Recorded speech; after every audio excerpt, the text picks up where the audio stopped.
Your porta potty is located in the cabinet below the rear facing dinette.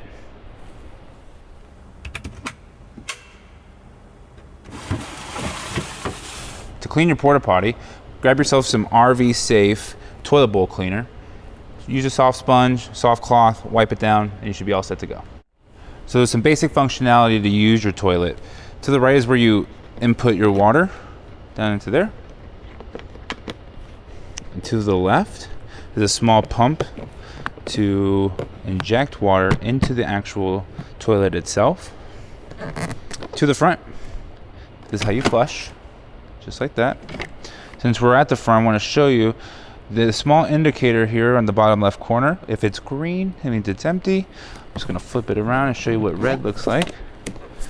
Red means full, so just keep that in mind. Don't flip your toilet upside down when it's full.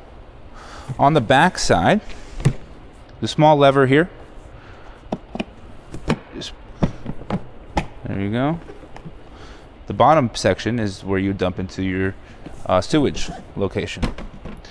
Really easy to do so. It has a small handle, you can kind of walk with it.